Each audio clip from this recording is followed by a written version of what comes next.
Anyway, now we can take this guy out. And the cool thing is, it doesn't matter how far away it is. I can tell them to shoot up here, and they get in range of it. Hey, how's it going, everybody? It's your pal Impossibum here. We are back in Mindustry today doing another Schematics tutorial. Today we're going to be making a assault squad. Basically, a squad of units that'll follow your little guy around here. And we'll fire where you fire and follow you around, and it'll allow you to do kind of like strategic, tactical type things. A lot of times, let me switch teams here so we don't get attacked. A lot of times the enemy base will look something like this. They'll have air, a little bit scattered here and there. They'll have a strong front line, but then their back will be just completely, totally, utterly, exposed. You, as a regular, gamma thing here, do like no damage. But if you had a team of like flares or, anything with you just about, as long as it flew, you could come in through the back and just totally annihilate them and just like snipe them out of existence, pretty quickly. Which is something I think would be pretty handy. This might actually be something you'd want to use in a PvP scenario. So let's go back here. Let me suicide my way down. That'll be fun. Kill me! Yeah, that didn't take very long. All right, so let's get started over here. First off, let's just get started on a basic scenario here. We're going to want to, first off, we're going to want to follow this ship around. And we're going to want to say, okay, where is this ship? Is it firing? Where is it firing? And we're going to want to write that to a cell. So let's get started here. I'm going to use a regular logic processor for this. You could probably get away with a micro, but for right now, we're just going to use a regular one. Let's go throw down a memory cell here, which is going to be attached there. So let's start off by getting some basic information. First off, we're going to want to bind to this. This is going to be a gamma. There we go. And we see here, we're going to have to start just doing sensor stuff, essentially all over the place here. So first off, we're going to say X is at X, at unit. So that is our current X location for this unit. Basically, same thing for Y. Let me see where else we're going to do. We're going to want to do shooting, whether we're shooting or not.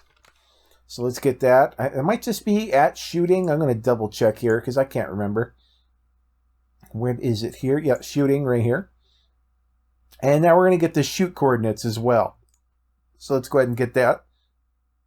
So shooting X is going to be probably just shooting X, but I'm going to double check. Shoot X. Yeah, kind of the same thing. This one's going to be shoot. Oh, I actually change this to shoot instead of shooting. There we go. Shoot X. This will be shoot Y. There we go. Capital Y for this to work properly. So now we have the X location, the Y location of the current unit, the unit that we're controlling.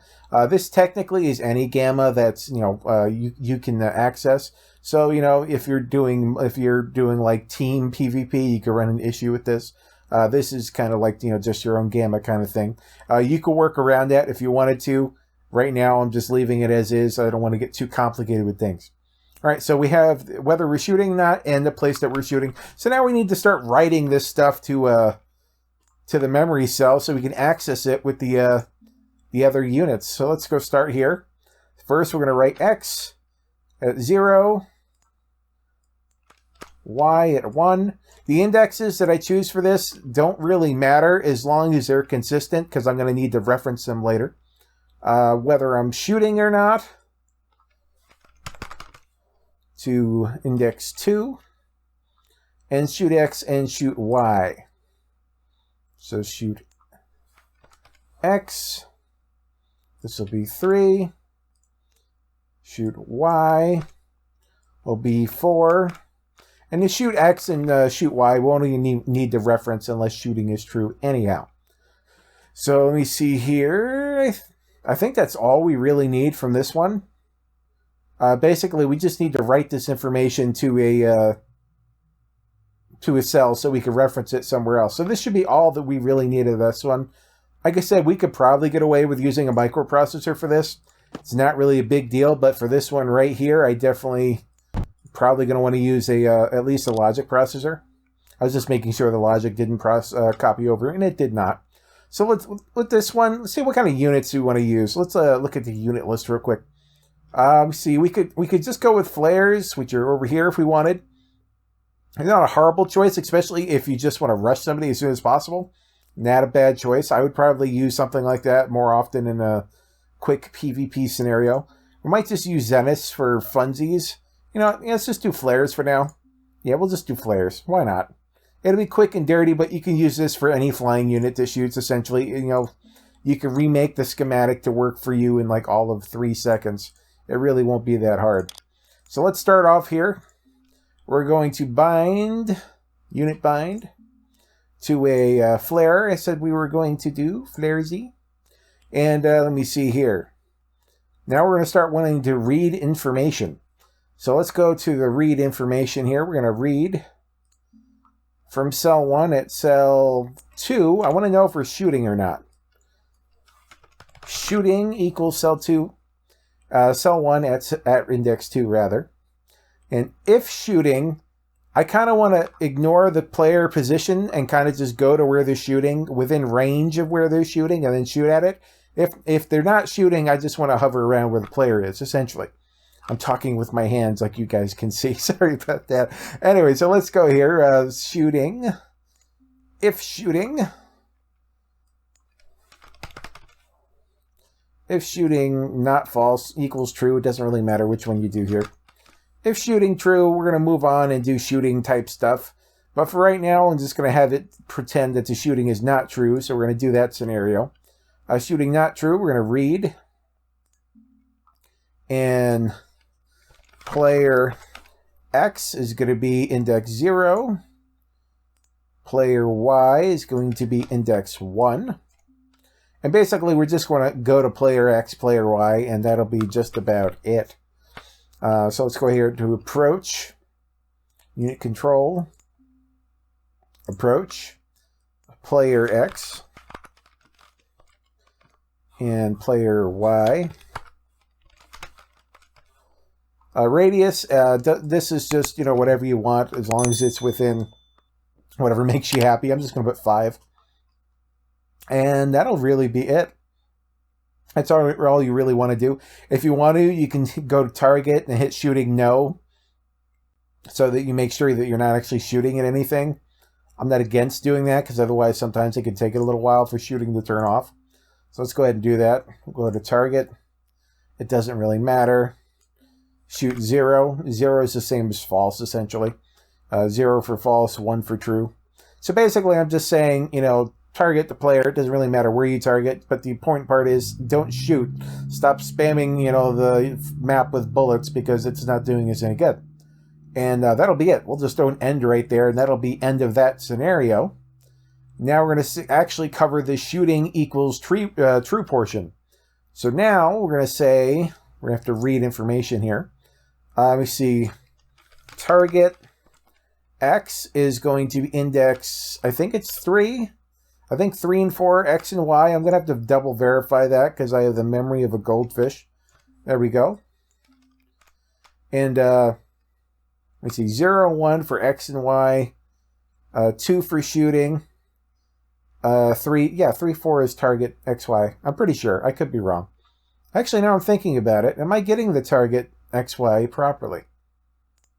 I'm curious now. I don't remember if I actually got that properly. Yeah, we are getting to shoot X and shoot Y. Okay, I was 100% about that. My memory is failing on me here. All right, so now we got the where the player is shooting at position X and Y here. So we're going to want to go ahead and do that. First, we're going to approach unit control. We want to make sure we're in range, essentially. So we're going to approach target X, target Y. Radius is going to be whatever the flare's max radius is. I don't know off the top of my head. I think it's like 14. Yeah, it is 14 blocks. I actually remembered correct for once. All right, so radius of 14 for the flare. And you could update this to whatever unit you're using. So if you're using like a Zenith or something, I think that's like 23 block range, something like that. Just update it to whatever it is you're using to be at max range for whatever that thing is. Or it's just barely within max range, whatever you want. All right, so we're reading that. We're approaching it. Now we're going to want to go ahead and target that. So let's target. Actually, yeah, I'll just do it like this. Let's see, target. Now we're going to be, it's still target X and target Y. So that works. And shoot will be shooting. You can just have it be hard-coded to 1 here. Whoops, not shotting. Shooting, which we set up here. Shooting is being read off of the cell earlier. So we could hard-code it because it would never get here unless we skipped over here to shooting being true anyway. But, we have it. Might as well leave it be dynamic. So now we're reading the target X, target Y location. We're approaching it. And we're shooting at that location. That should pretty much be it. We could do flagging things here. We could only, if we wanted to, we could only do this with units that are flagged, 0 or something. We could do that right now. We can just, that's a super silly, simple one. A lot of times I try to skip over things like that. So you see, where else are we going to need a scanner? Or a sensor, rather. We need to see what their flag is. So flag is at flag of at units. And if flag is not 0, well, flag, actually, let's just say if flag is 0. There. Flag is 0. We're going to go ahead and over here. If not, we're going to end it. So I'm just going to take that and copy that. There we go. So basically, if a flag is not 0, we're using it for something else, we'll go back to the beginning and just bind another flare. That's just a super, super duper simple way to go about that. So now we actually have to build a flare and do stuff. So let me get a little flare production going here, and I'll be right back. All right, guys, I am back. We have our little flare team that's just following me around. Let's see if they shoot when I shoot. Yep, they do. They shoot the exact same spot where I shoot. They get within range and then shoot to it. So yeah, no complaints there. Let's go ahead, and I have a little heal station just in case anything happened. So let's go up here and show these red people that they should not be red and they should be ashamed of themselves for being a different color. Yeah, because that's totally modern. All right, so let's see if we can even take out this scatter before they can take us out. Let's just see. Oh, we took it out. We lost everything. But we got recruitments coming in here. They're just, as soon as they spawn, they find out where I am, and they just come and find me. So that's pretty cool. Taking out a single scatter with a whole bunch of flares, probably not the smartest idea. But now we can run over here. We'll probably lose a couple of scatters by the time they get over here. Anyway, now we can take this guy out. And the cool thing is, it doesn't matter how far away it is. I can tell them to shoot up here, and they get in range of it. So I could be... Hold on. Let me see if I could build something else. Actually, it doesn't really matter. Maybe I just want to have them suicide for me. Why don't you guys just go over there and take care of that for me? I could tell them exactly where to go, and they'll try to do it. They'll die a horrible death because they're just flares, but it works. They follow me around. Whenever I pick somewhere, they go and they kill it. That's kind of what they do. There's nothing... it's pretty simplistic, but it's actually a pretty powerful tool. So I hope you guys have learned something here. Maybe this is something you'll actually use. I think it's a pretty cool little schematic. So if you guys are looking for this one, I'll go ahead and I'll put it on the workshop, and I'll also have it in my Discord channel like I always do. You guys new to this game. This game is Mindustry. I have a link down in the description if you want to check it out for yourself. You guys new to this channel, this is what I do. I've been playing Mindustry a whole lot lately, playing with schematics and stuff. So if you're into this kind of thing, why don't you go ahead and hit that subscribe button, click that bell icon so you know when I put out new content, smash that like button, leave a comment down below. Thank you guys so much for watching. I'll see you next time. Bye-bye.